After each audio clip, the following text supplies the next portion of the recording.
As Spanish conquistadors seized control of the Aztec Empire, they encountered the beans of the cacao tree, which the Indians made into a drug called jocoatl. In English, chocolate. Chocolate was mostly taken as a beverage that was unsweetened and often mixed with red pepper and other spices. It was considered aphrodisiac and mind-altering. In some cultures it was reserved to the royalty of the tribes. Whatever its mind-altering properties, chocolate quickly proved to be as addictive as any other drug. The first people that got the idea of doing something different with it was a group of nuns in early Mexico, Spanish nuns, who got the idea of mixing chocolate with milk and sugar and vanilla. And they quickly got into using chocolate so heavily that they neglected their nunly duties and did nothing but prepare and consume chocolate all day. And eventually word of this got to the Vatican, which issued a prohibition against nuns using chocolate. History has shown that the Vatican's ban was ineffective. Since that long ago day, no power in heaven or on earth has been strong enough to suppress humanity's inexhaustible appetite for chocolate.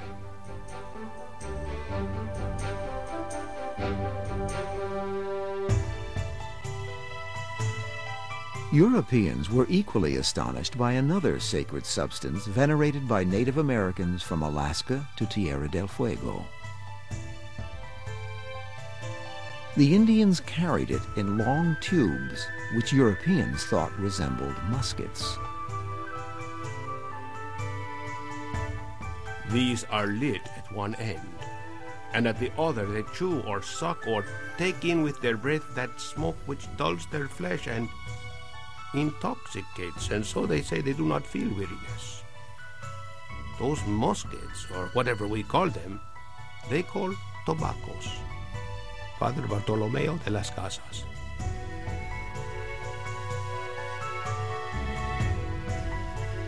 Tobacco is probably the #1 magical plant of New World native peoples. And the belief of Indians is that tobacco has the special property of being able to carry prayers from the human realm to the spirit world. One way they used it was to make huge cigars of very strong tobacco. These were things that were 3 feet long and a foot thick that were propped up on little wooden crutches with a fire at one end, and the men of the tribe would take turns letting all the air out of their lungs, squatting down, taking a huge inhalation of this, and then falling on the ground with their eyes rolling apart. In the 1580s, the intrepid English explorer Sir Walter Raleigh caused a sensation by appearing at the court of Queen Elizabeth, puffing a tobacco pipe.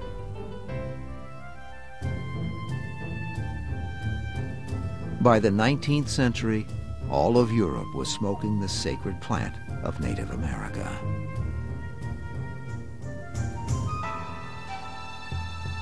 Another American drug amazed Europeans even more than tobacco.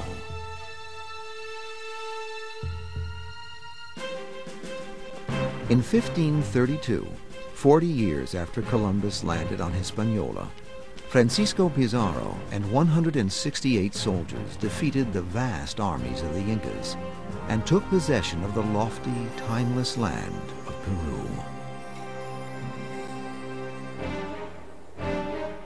High in the Andes, Peru's Spanish conquerors marveled at their Indian workers, who labored tirelessly for hours, even at dizzying altitudes, thanks to a small green leaf they chewed as they toiled.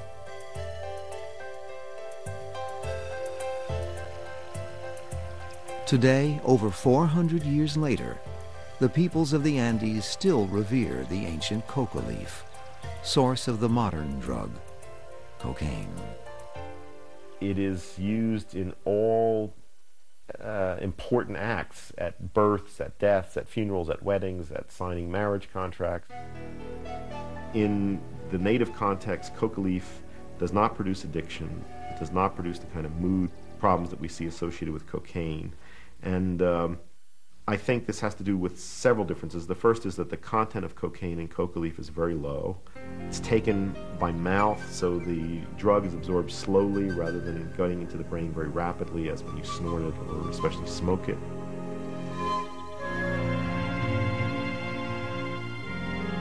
While Westerners studied the powers of sacred American drugs, Indians discovered European alcohol, which all but destroyed their once proud civilizations. By the 20th century, Europe itself was in the grip of a horrifying new age, an age of drug addiction.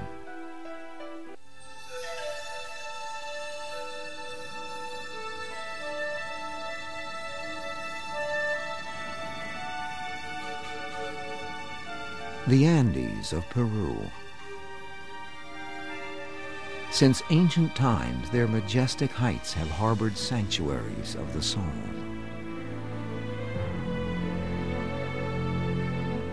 Where the boundary between heaven and earth can sometimes disappear.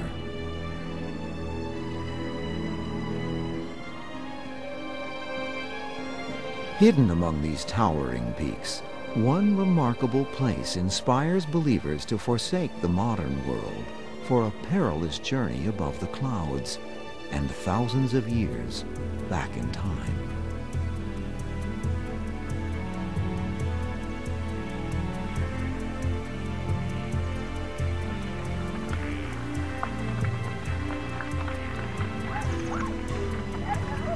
To fulfill their quest, they must ride mules for hours through treacherous swamps of mud.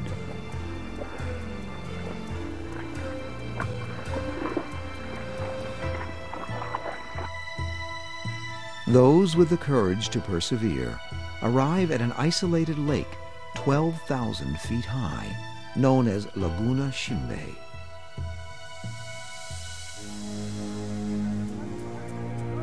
In this haunted, holy place, they will undergo a bizarre and rigorous ordeal, hoping to heal sicknesses modern medicine could not cure.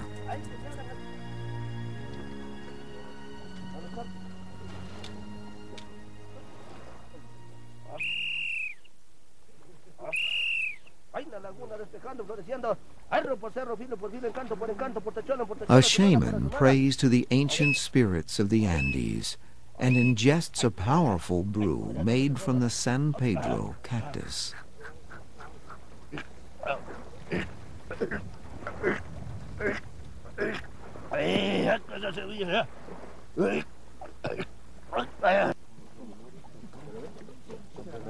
The boiled juice of San Pedro contains the world's highest concentration of the hallucinogen known as mescaline.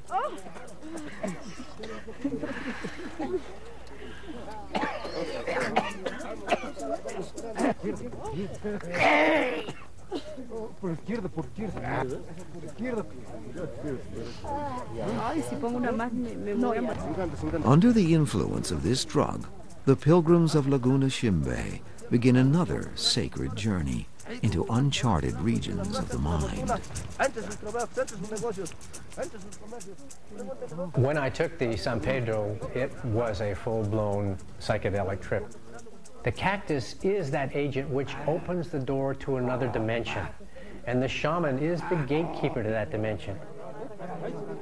What I like to say about it is that it is a very philosophical plant. You develop a clarity of perception where you can look at a